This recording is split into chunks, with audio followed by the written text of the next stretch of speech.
अतः श्री साई सच्चरित अध्याय 39। श्री गणेशाय नमः। श्री सरस्वत्यै नमः। श्री गुरुभ्यो नमः। श्री कुलदेवतायै नमः। श्री सीतारामचंद्राभ्यां नमः। श्री सद्गुरु साईनाथाय नमः। धन्य धन्य शिर्डी स्थान, धन्य द्वारका माई भुवन, जेथे श्री साई पुण्य पावन, अनिर्वाण वावरले। धन्य धन्य शिर्डीचे जन, जया लागी इतुक्या लांबून, जेणे कवण्याही निमित्ते येऊन, ऋणी करुणी ठेविले। गाव शिर्डी आधी लहान, साई सहवासे झाला महान, त्याचेनी झाला अति पावन, त्याचेनी तीर्थपण तयाला।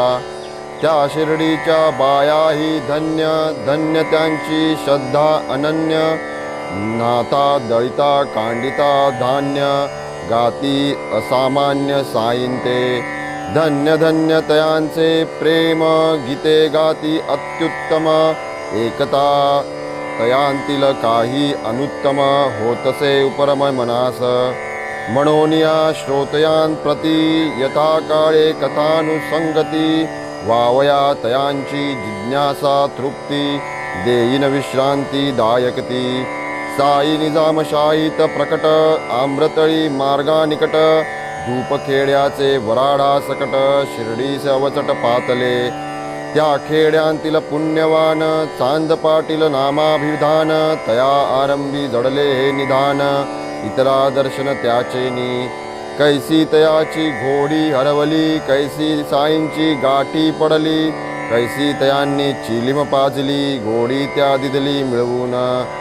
चांदबाईचे कुटुंबाचा भाचा एक होता लग्नाचा, वधूचा योग जुळला शिर्डीचा, वराड वधूच्या गावी ये विषयींची साध्यंत कथा, पूर्वीच कथिलीसे श्रोतयांकरिता, तथापि स्मरली प्रसंगोपात्तता, नको पुनरुक्तता तयाची।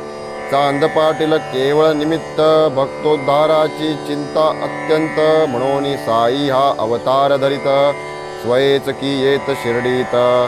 जडमूढ हीन दीन, व्रततप संस्कार विहीन, साळे भोळे भावार्थी जन, कोण साई विण उद्धरिता।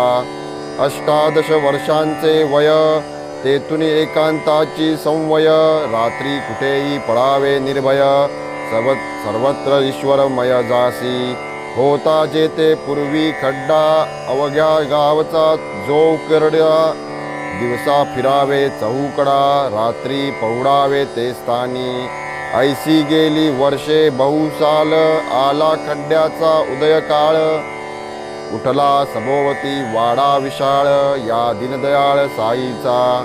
अंती त्याच खड्ड्याचा गाभारा, झाला विसावा साई शरीरा, तेथेच त्यांना अक्षय तारा, झाला उभारा समाधीचा।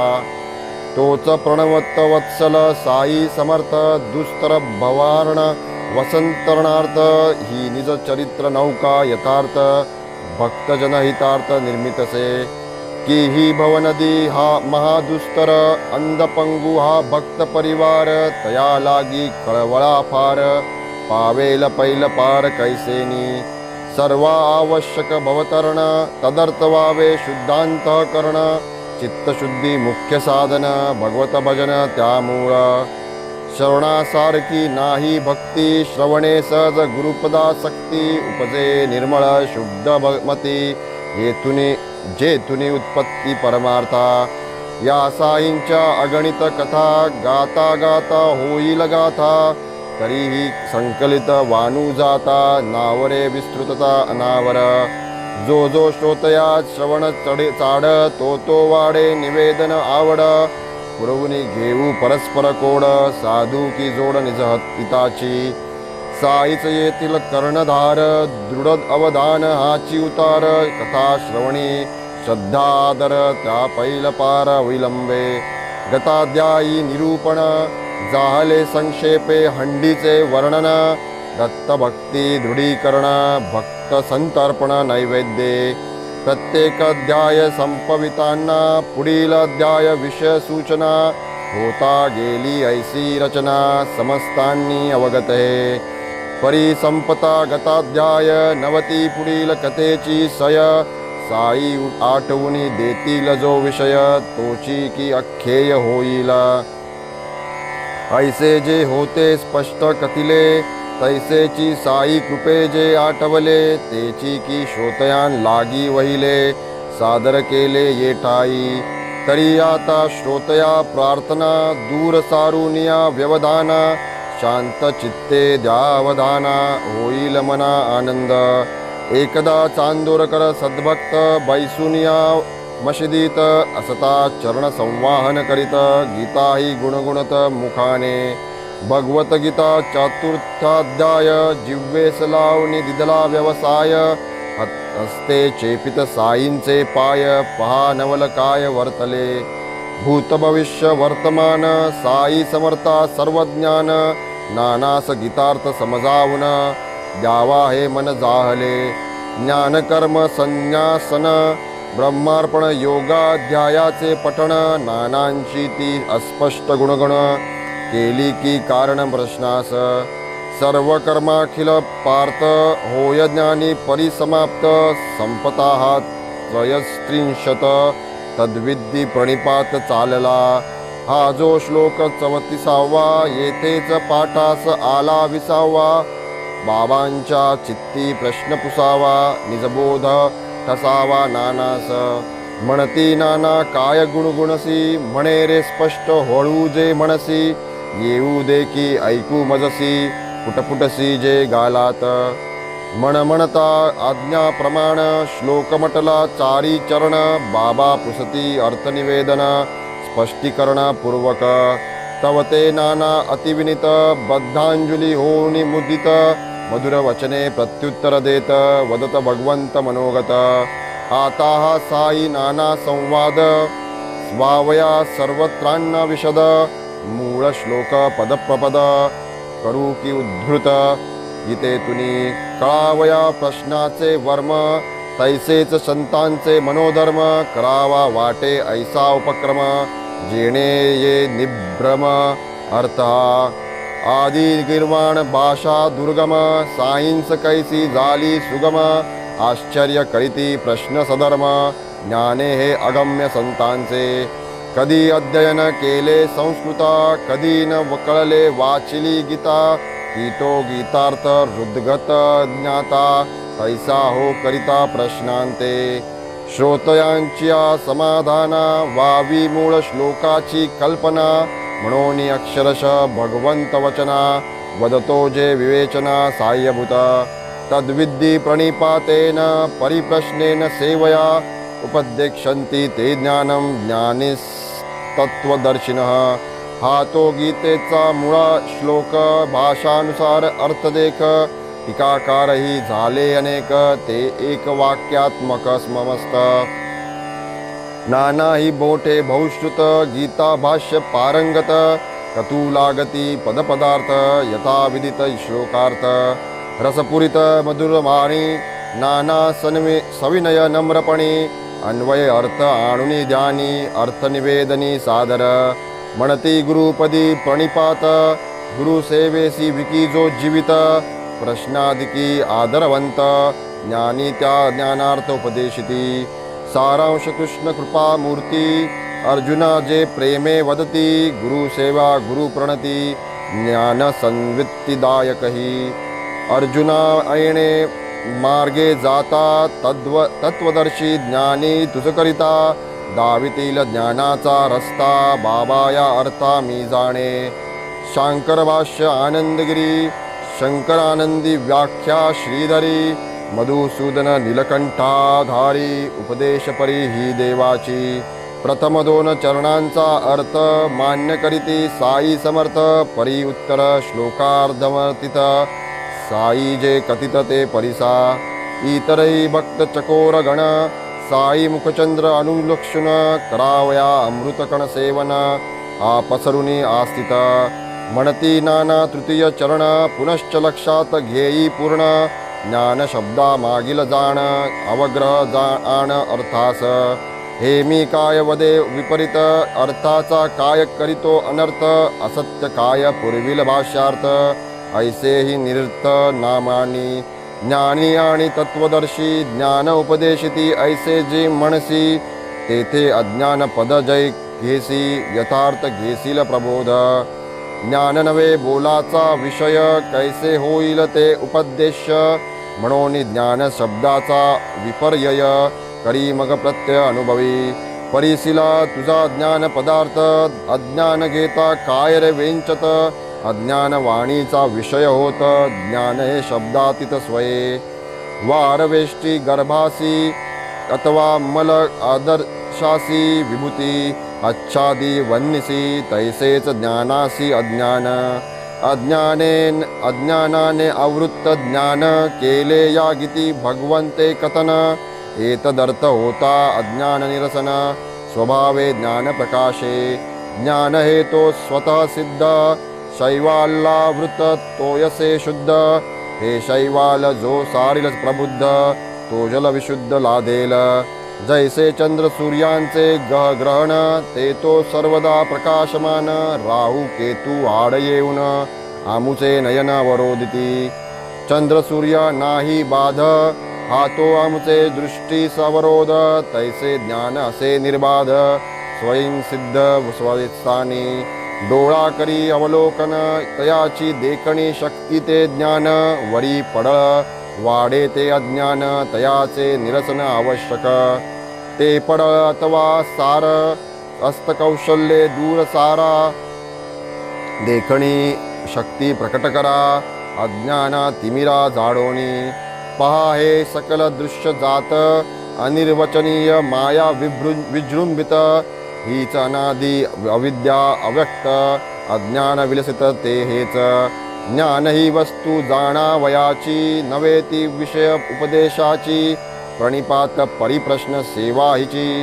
गुरुकृपेची साधने विश्वाचे सत्तत्व महाब्रह्म हेची ज्ञानावरण तम निरसुनी जावे लागे प्रथम प्रज्ञान ब्रह्म प्रकटते संसार बीज जे अज्ञान डोळा पडता गुरुकृपांजन उडे मायेचे आवरण उडे ते ज्ञान स्वाभाविक ज्ञान हे तो नवे साध्य ते तो आधीच स्वयंसिद्ध हे तो आगमनी गमप्रसिद्ध अज्ञान हा विरोध ज्ञानाला देवा भक्ता जे भिन्नपण हेच मूळ अज्ञान विलक्षण तया अज्ञानाचे निरसन होताच पूर्ण ज्ञान उरे दोरापोटी सर्पा जनन हे तो शुद्ध स्वरूपा ज्ञान स्वरूपोपदेशे निरसे अज्ञान उरे ते ज्ञान दोरांचे पोटी सुवर्णवरी काट काटा पोटी लख खाट परी तो वावया लागी प्रकट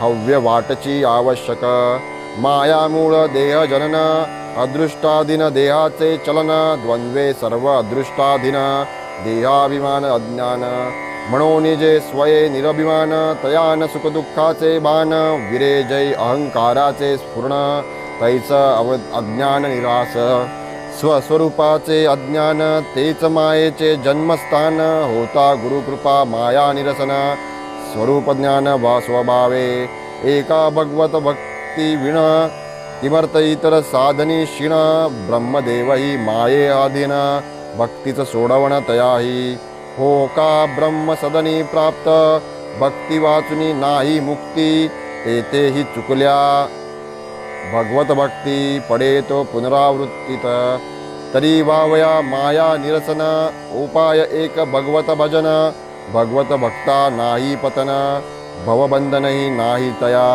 जन म्हणती माया लटकी परीती आहे महाचेटकी ज्ञानी या फसवी घटको घटकी भक्त नाचविती चुटकीवरी जेते टकती ज्ञान संपन्न तेते टिकती भाविक जन कीते नित्य हरिचरणी संप्रपन्न ज्ञानाभिमान धन ज्ञानी म्हणून वावया माया तरण धरावे एक सद्गुरुचरण रिगावे तया अनन्य शरण भवभय हरण तात्काळ अवश्य येणारा येवो मरण परीन हरीचे पडो विस्मरण इंद्रिय आश्रमे वर्णाचरण चित्ते हरिचरण चिंतावे रथ जैसा जुंपल्या हई तैसेच हे शरीर इंद्रिय मनाच्या दृढ प्रग्रही बुद्धी निग्रही निजहस्ते मन संकल्प विकल्प भरी धावे यथेष्ट स्वेच्छा विहारी बुद्धी त्या निज निश्चये निवारी लगामावरी निजसत्ता बुद्धी सारिका कुशल नेता ऐसा सारथी रती असता रथस्वामीसी काय चिंता स्वस्थ चित्ता व्यवहारे देहगत सकल कार्य हे बुद्धीचे निज कर्तव्य ऐसी मनासी लागता सवय सर्व व्यवसाय हितमय शब्द स्पर्श रूपादी विषय येणे मार्गे लागल्या इंद्रिय होईल व्यर्थ शक्ती क्षय पतनभय पदोपदी शब्द स्पर्श रूपाधिक पंचविषयी जे जे सुख ते ते अंती सकळ सुख परम दुःख ज्ञान शब्द विषया भुले हरिण अंती वेची आपुला प्राण स्पर्श विषया सेवी वारण साहे आकर्षण अंकुशे रूप विषया भुले पतंग जाळुनी निमे आपुले अंग मीन भोगी रस विषय भोग मुके सवेग प्राणास गंधा लागी होनी गुंग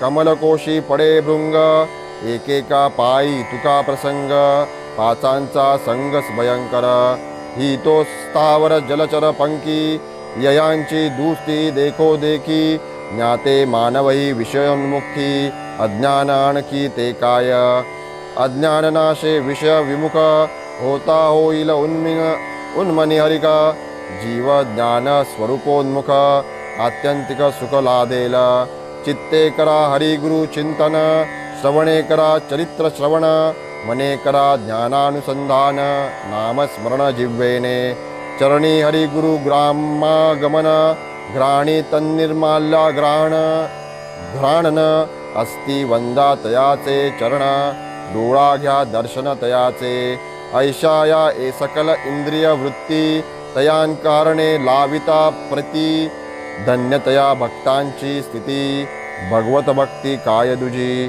सारांश समूळ अज्ञान कणा उरे ते ज्ञान सिद्धे जाणा ऐसे या श्लोकाचे हृदगत अर्जुना श्रीकृष्ण राणा सुचवी आधीच नाना विनय संपन्न परुसनी गोड हे निरूपण पायी घालून लोटांगण वंदिले चरण दोन हाती मग ते श्रद्धानिष्ठ प्रार्थना करीती दवडा मम अज्ञाना दंडा माझिया दुरभिमाना यथार्थ शासना करोनी सात्विकतेची हौस वरी वरी विकल्पक अखंड दाटे अंतरी अपमान साहेना क्षणभरी अज्ञानते तरी काय दुजे कोटी प्रतिष्ठेची उजरी निभाव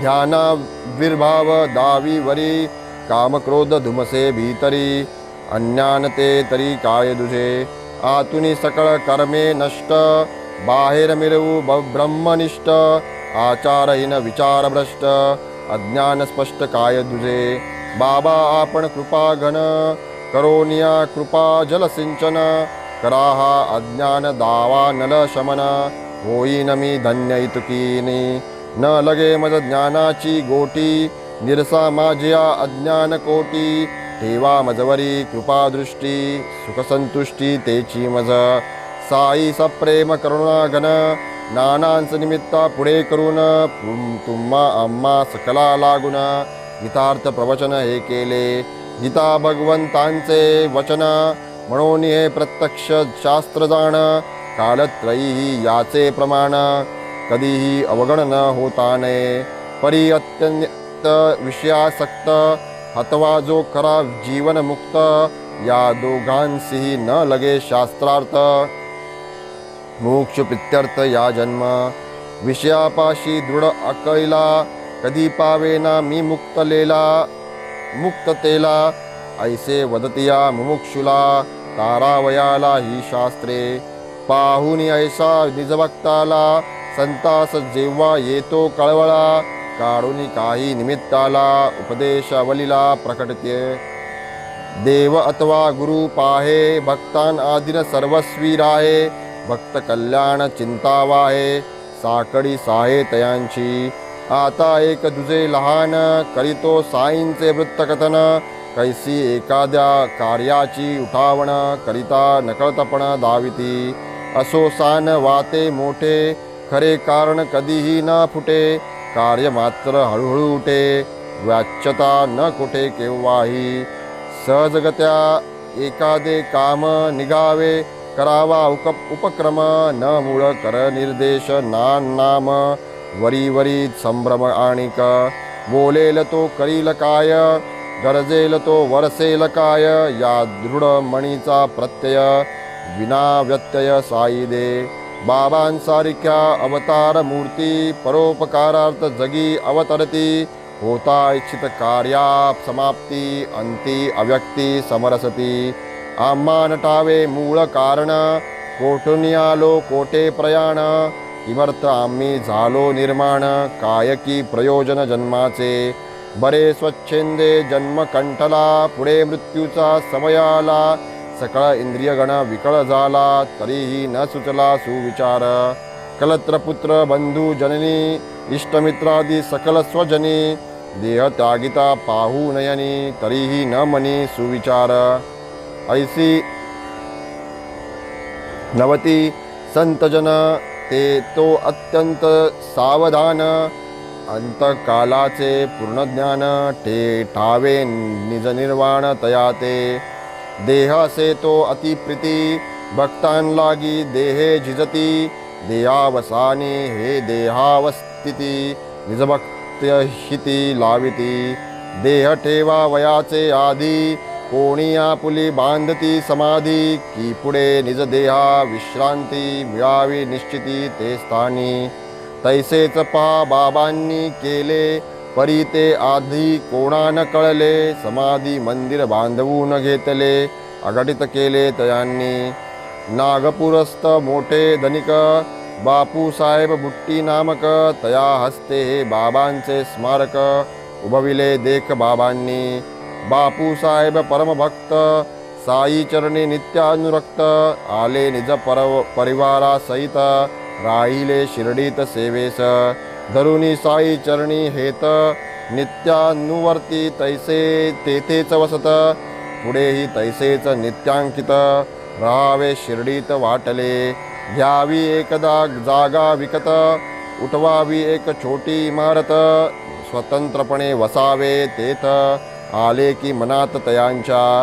येथे हे पेरिले मूळ बीज, त्याचाच वृक्ष हे मंदिराज, दृश्य स्मारक भक्तकाज, साई महाराज प्रेमाचे. कैसा कैसा याचा उभारा, झाला उपक्रम कवण्या प्रकारा, कैसा हा आला या आकारा, वृत्तांत सारा अवधारा. विचार हे ऐसे चित्ती, दीक्षितांच्या माडीवरती, बापू साहेब निद्रिस्त स्थिती, दृष्टांत देखती मौजेचा. तेथेच एका बिछाण्यात, माधवरावही असता निद्रिस्त, त्यासही तोच दृष्टांत, परमविस्मित दोघेही. बापू साहेब स्वप्न देखती, बाबा तयांते आज्ञापिती, आपणही आपुला वाडा निश्चिती, देवळा समवेती बांधावा. होता क्षणीच हा दृष्टांत, बापू साहेब जाहले जागृत, आमूल स्वप्न आठवित, आसन स्थित निज शेजे. इकडे ऐसे चालले असता, माधवराव ऐकिले रडता, बुट्टी तयांच जागे वा ओरडता, निद्रितावस्था मावळली. का हो आपण का रडत होता, ऐसे माधवरावास पुसता, म्हणती श्रींचे प्रेमोद्गार पसरिसता, प्रेमोद्रेकता पावलो. बाष्प गदगद जाहला कंठ, नयनी आसुवे वाहिली उद्भट, प्रेम नावरे आवरिता उत्कट, जाहले परिस्फुट रुदनांत.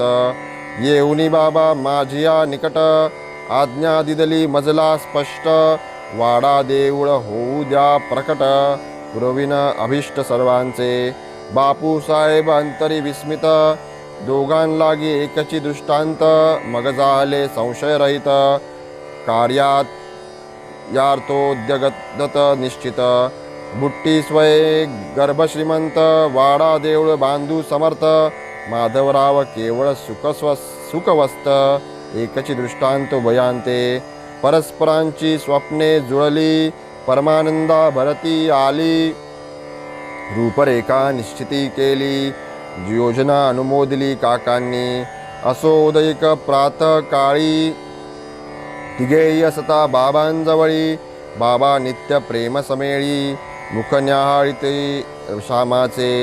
श्यामावदे देवा हा खेळ काय आहे तुझा अकळ. झोपही न घेऊ देसी निश्चय तेथेही आम्हा ते बरळवसी. तेव्हा बाबा ते परिसुनी हस्त ठेवित आपुले कानी. वदत आम्हे आपुले ठिकाणी म्हणोत कोणी काहीही.